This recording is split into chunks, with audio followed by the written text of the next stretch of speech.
friends, ayun na naman sila. I think kita naman tayo kasi nasa 0.5 siya. So, ayan. Kahit wala na akong pera, Hoy. tuloy-tuloy lang ang food trip. That's life. Yes, ganun talaga ang point. Kahit, di ba, ayan, nakikita ko dito. Ayan. Parang 2.5 ba to? Oh. Ayan, so, andito na naman kami mga kapatid. Sa pananampalataya, magsisilayas. Amen. Ang goal ay magkwentuhan. Life stories. This time pong pag-uusapan namin ay buhay ni Sir Ale. Tama. Okay, So, nakaraan po kay Jamil, umiiyak-iyak nga po siya.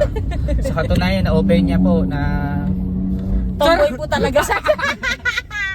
Joke lang. Bye-bye po. Bye-bye ka na. Oh, Bye-bye. You say bye-bye. sige, bye-bye. Keep on watching, keep on following. If you're not still subscribing, please do so. Bye-bye.